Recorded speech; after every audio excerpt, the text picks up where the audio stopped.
Bismillah, Assalamualaikum warahmatullahi wabarakatuh. Sahabat yang dirahmati Allah, semoga Anda semua selalu dalam keadaan sehat walafiat, diberi rezeki yang melimpah, dan diberi umur panjang dalam keberkahan Allah Subhanahu wa Ta'ala.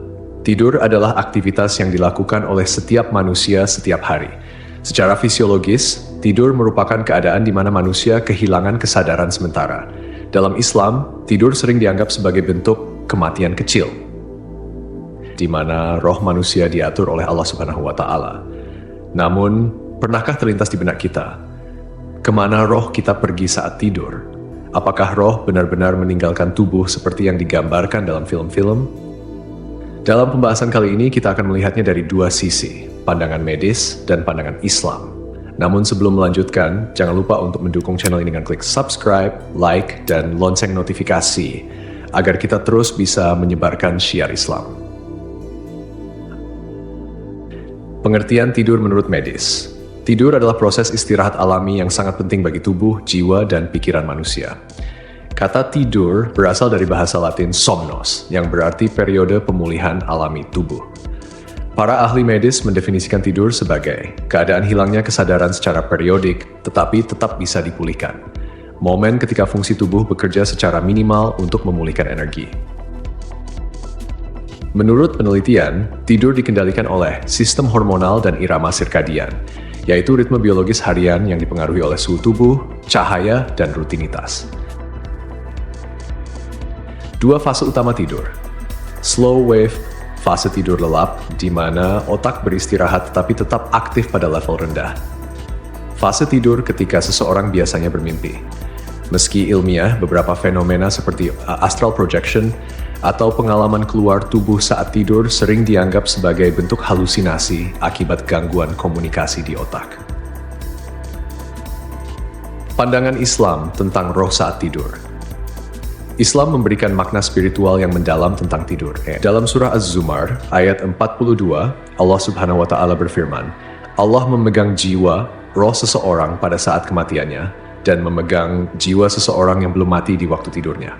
Maka dia tahan jiwa yang telah dia tetapkan kematiannya dan dia lepaskan jiwa yang lain sampai waktu yang ditentukan. Sesungguhnya, pada yang demikian itu terdapat tanda-tanda kebesaran Allah bagi kaum yang berpikir.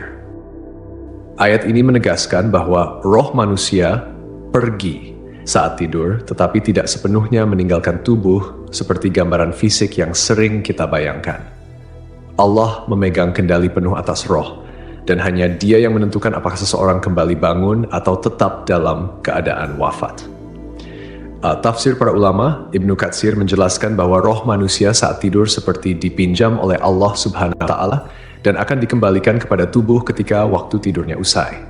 Al-Qurtubi menyebutkan bahwa tidur adalah bentuk kematian sementara yang menjadi pengingat bagi manusia akan kekuasaan Allah Subhanahu wa Ta'ala. Amalan sunnah sebelum tidur. Untuk menjaga keselamatan tubuh dan roh selama tidur, Rasulullah Shallallahu Alaihi Wasallam mengajarkan beberapa sunnah penting. 1. Membaca doa sebelum tidur. Rasulullah Shallallahu Alaihi Wasallam bersabda, dengan namamu ya Allah, aku hidup dan mati. Hadis riwayat Bukhari. 2. Mengibaskan tempat tidur 3 kali. Dari Abu Hurairah, Rasulullah Shallallahu Alaihi Wasallam bersabda, apabila salah seorang di antara kalian bangun dari tempat tidurnya, lalu kembali, hendaklah ia mengibaskan kainnya 3 kali sebelum tidur di tempat itu, karena ia tidak tahu apa yang terjadi di tempat tidur itu saat ia meninggalkannya. Hadis riwayat Bukhari dan Muslim.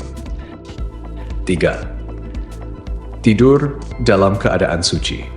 Dalam hadis lain, disebutkan bahwa roh orang yang bersuci sebelum tidur akan lebih dekat dengan arsy Allah ketika dinaikkan ke langit untuk sujud. Tidur adalah aktivitas harian yang tidak hanya berfungsi memulihkan tubuh secara fisiologis, tetapi juga memiliki dimensi spiritual yang menunjukkan kekuasaan Allah. Selama tidur, roh manusia tidak sepenuhnya terpisah dari tubuh, melainkan tetap berada dalam kendali Allah. Dalam surah Al-An'am ayat 60 hingga 61, Allah Subhanahu wa Ta'ala berfirman, dan dialah yang menidurkan kamu di malam hari, dan dia mengetahui apa yang kamu kerjakan pada siang hari. Kemudian membangunkanmu pada siang hari untuk disempurnakan umurmu yang telah ditentukan. Kemudian kepada Allah lah kamu kembali, lalu dia memberitahukan kepadamu apa yang dahulu kamu kerjakan, dan dialah yang mempunyai kekuasaan tertinggi di atas semua hambanya, dan diutusnya kepadamu malaikat-malaikat penjaga. Ayat ini menegaskan bahwa Allah melindungi roh manusia selama tidur, dengan malaikat-malaikat penjaga yang bertugas menjaga kita dari bahaya hingga tiba waktu kematian. Menurut riwayat Ibnu Majah, roh tetap memiliki hubungan dengan tubuh, khususnya melalui hidung. Hal ini menunjukkan bahwa roh tidak sepenuhnya meninggalkan tubuh saat tidur. Dalam riwayat Al-Baihaqi dari Abdullah bin Amr bin Al-As, disebutkan bahwa roh manusia dinaikkan ke langit saat tidur untuk sujud di hadapan arsy Allah. Jika seseorang dalam keadaan suci sebelum tidur, rohnya sujud lebih dekat kepada arsy. Namun, jika tidak bersuci, rohnya tetap sujud, tetapi dalam jarak yang lebih jauh. Wallahu a'lam bishawab.